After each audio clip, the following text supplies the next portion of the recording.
زاد الطالبین حدیث نمبر 16 بسم اللہ الرحمن الرحیم الطہور شطر الایمان.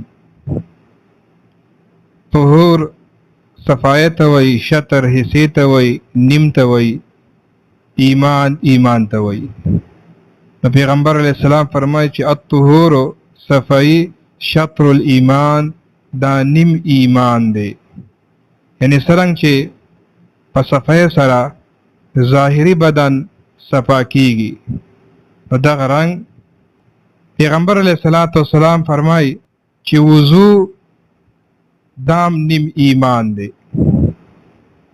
وضو او دس چردام ته وایي. نه په دس چردام سره هم صفای راځي. یو وضو دی بل وضو دی.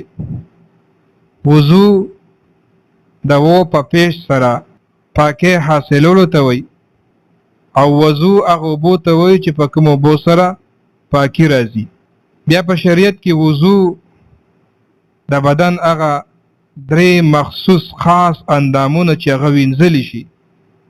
درې خاص اندامونه په وجود کې، هغه مخ، دواړه لاسونه تر څنګلو پورې، او دواړه خپې تر د ګیټو پورې، او د سر مسحه څلورم حصہ.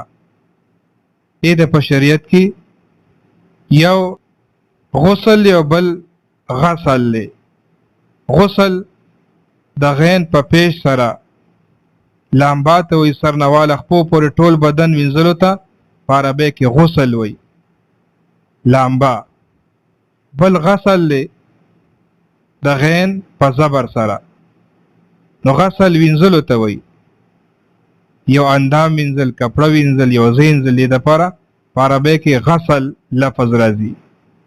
وضو او غسل او دس چردام او لامبا د دې دواړو فرضیت د مانځه فرضیت سره شوی دی په مکه معظمه کې. یعنی کله چې مکه معظمه کې مونځ فرض شو، نو دې سره سره وضو او دس چردام او غسل لامبا هم فرض شو. آیا او دس چردام د دې امت خصوصیت دی که نه؟ په تیرو امتونو کې هم او دس چردام فرضو. نو او دس چردام وضو په تیرو امتونو کې هم فرضو.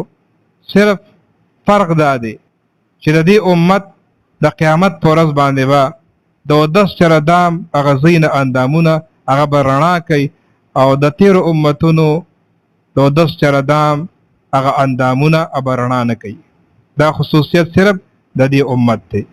او دس چردام چې وکړي او مخکې ته بسم الله ونه وی، نو کوم اندامونه چې وینځلی شو، صرف د هغې د ګناهونو بخشش کیږي. الله پاک دغه اندامونو واړه ګناهونه معاف کوي. او چې د دس چردام په شروع کې بسم الله ویلی شي او دس چردام وشي، د بسم الله د برکته سر نه واله خپو پورې چې څونه ګناهونه شوي، صغیره واړه، الله پاک هغه ټول صغیره واړه ګناهونه معاف کوي. د دس چردام خپله بسم الله ده. بسم الله هم ویلی شي، بسم الله الرحمن الرحیم هم ویلی شي، خو خپله بسم الله دا ده: بسم الله العظیم والحمد لله علی دین الاسلام. کم یو بنده چې په دس چردام کې وده شو، او دس چردام یو که وده شو، الله پاک یو فرشته مقرر کی چې دې بنده دپاره د مغفرت دعاګانې کې چې الله دا بندو بخه، ځکه چې دې په دس چردام کې وده شوی دی. که په دغه حالت کې ولا مرګ راغی، نو دا مرګ د شهادت دی. پیغمبر علیہ السلام حضرت انس رضی اللہ عنہ ته فرمای: ای زویا، که تا نه کیدی شي نو همیشه په اودس کې اوسېږه، ځکه چې کله د مرګ فرشته د بنده روح قبض کوي، نو که چېرې دې بنده اودس چردامو، نو د دپاره شهادت لیکلی شي چې دا مرګ دی د شهادت دی. نو کم یو بنده چې اودس چردام کې وي، دغه حالت کې دله مرګ راغی، نو دا مرګ د شهادت دی. الله پاک د شهادت هغه لوی مقام مرتبه دته ورکوي. کم یو بنده چې د اودس چردام په وخت کې دا دعا وایي: سبحانك اللهم وبحمدک استغفرک واتوب الیک. نو دې بنده د پاره د مغفرت یو پرچا یو کاغذ ولیکل شي او په هغې باندې مهر ولګول شي. قیامت په ورځ دغه مهر دا نه ختمیږي او د ده دپاره د مغفرت هغه حکم برقرار وي، یعنی دا انسان بخلی شوی دی. پیغمبر علیه الصلاة والسلام فرمایلی کم یو بنده چې په خپل کور کې اودس چردام وکړي او دی د فرض لمانځه دپاره د کور نه ووته جومات طرف ته روان شو، نو یې د ثواب دغه حاجي په شانتې دی چې هغه د احرام په حالت کې وي. دغه رنګې د بدن زیاتی ویښته کټ کول، نوکان کټ کول دام صفایي ده. د بدن زیاتی ویښته کټ کول، دغه رنګ نوکان کټ کول بهتره دا ده چې افتواری هفته پس ویښته هم کټ کې نوکان هم کټ کې، کني 15 ورځ باندې که دغه مني نه بیا په 40 ورځو کې یو ورځ چې خامخا کټ کړی شي. که 40 ورځو کې کټ نشي 40 ورځ تېره شله او بیا هم څوک ساتي نه بیا بنده په دې باندې ګناهګاریږي. نو کوشش پکار دی چې د بدن زیاتی ویښته او نوکان کټ کول د هفته کې یو ورځ د جمعې په ورځ یا 15 ورځ باندې یا 40 ورځو کې یو ورځ. د دې څه خاص حد نشته د نوکانو یا د ویښتو چې نوکان دې حد ته ورسي یا ویښته دې حد ته ورسي نو بیا به یې کټ کې. نه د دې حد نه دی معلوم، په شریعت کې دې اندازه نشته دی، بلکې شریعت د دې دپاره ورځې ښودلې دي چې د 40 ورځو نه بیا زیاتې نه. بعضې هلکان او اکثر جنکې د لاسونو د دې ګوتو نوکان پرېږدي، نو که 40 ورځ په وخت یې بیا هم ساتي نو دواړه ګناهګار دي، هلکان هم جنکې هم. که هغه د ټول لاس د ګوتو نوکان پرېښودل دي او که د یوې ګوتې وي 40 ورځې پې واوښتلې نو بیا ساتن د دې ګناه ده. دغه رنګ د زنانه د سر ویښته هغه کټ کول دا هم ګناه ده. البته دون اوږده وي که دا کیني نو د سر ویښته هغه ځمکې ته رسیږي، هغه څوکې هغه زیاتي دي، نو هغه زیاتي څوکې هغه کټ کولی شي. چې کټ یې کړي نو بیا صرف هغه څوکې ځمکې هغې ته رسیدی شي نو بیا جایز دي. او که څوکې دونه وي چې ایله ځمکې ته رسي کې نه اوچت دي نو بیا به یې نه کټ کوي، نو هغه زیاتي ویښته کټ کولی شي چې دا کیني او د سر ویښته ځمکې سره لګي، هغه ویښته د سر هغه سرونه هغه زیاتي دي نو هغه زیاتي ویښته دا کټ کولی شي. دغه رنګ په دې کورونو کې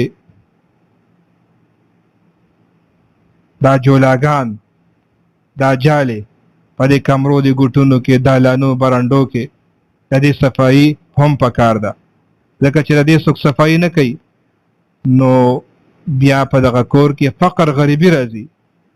نو د فقر غریبۍ د هغې یو وجه دا هم ده چې څوک د خپل کور صفایي نه کوي. نو دغه جولاګان دغه جالې ختمول پکار دي، روزانه صفایي پکار ده، کني هفتواري هفته کې یو ورځ، کني میاشت کې یو ورځ د کور صفایي هم پکار ده. دغه رنګ په دې کورونو کې دا چرمخکې وي، څوک ورته چرمخکې وي او د دې علاقې د شفقدر خلک ورته چمچورکې وي.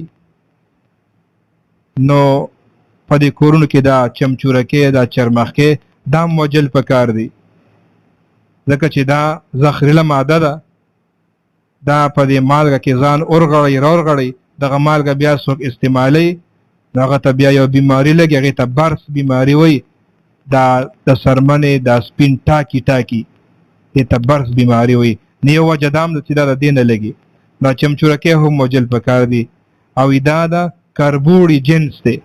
کربوړي چې دی په یو گزار په لومبي گزار باندې مړ کو نو د هغې 100 نیکۍ دي او په دویم دریم گزار څلورم گزار چې بیا وجل کېږي نو بیا د هغې نیکۍ کمیږي. په دغه رنګ د چمچورکیم چرمخکیم چې لومبي گزار باندې دې مړ کړله نو د 100 نیکو اجر او ثواب ورته میلو شو، بیا په دویم دریم باندې نیکۍ کمیږي. په د کور صفایي خیال هم ساتل پکار دي. د صفایي څه خاص ورځ نشته، څه خاص ټیم هم نشته، هر کله که ضرورت راغی صفایي کولی شي. دا نه چې پلانې ورځ باندې به جامې انځي، پلانې ورځ باندې به لامبې او پلانې ورځ باندې به نوکان او دغه رنګ ویښته کټ کې او پلانې ورځ باندې به نه کټ کې، پلانې ورځ باندې به صفایي نه کې، پلانې ورځ باندې به کپړې نه انځي. نه، شریعت د دې پابندي نه ده لګولې، بلکې کله چې د صفایي ضرورت راغی نو بالکل د بدن صفایي کولی شي، د کپړو صفایي کولی شي، ویښته کټ کولی شي، نوکان کټ کولی شي، جارو والی شي، ځای صفا کولی شي. که هفته کې هر ورځ وي، که د خیالي، که د اتوار، که د پیر، که د نهي، که د چهارشنبې، که د زیارت، که د جمعې، د شپې وي که د ورځې وي، نو صفایي کولی شي. لکه باید زنانه وي چې د شپې به جارو نه وهي، د شپې به نوکان نه کټ کې، نه دا د خلکو خود ساخته د ځان نه جوړې شوې مسلې دي. شریعت هر وخت د صفایي حکم کړی دی چې تاسو صفایي کوئ، څه خاص ورځ یې نه ده معلوم، هر ټیم صفایي کولی شي، اجازت شته دی. نو ځکه پیغمبر علیه السلام فرمایي الطہور صفایي شطر الایمان، نیم ایمان دی. ربنا تقبل منا انك انت السميع العليم وتب علينا انك انت التواب الرحيم واعف عنا واغفر لنا وارحمنا انت مولانا فانصرنا على القوم الكافرين.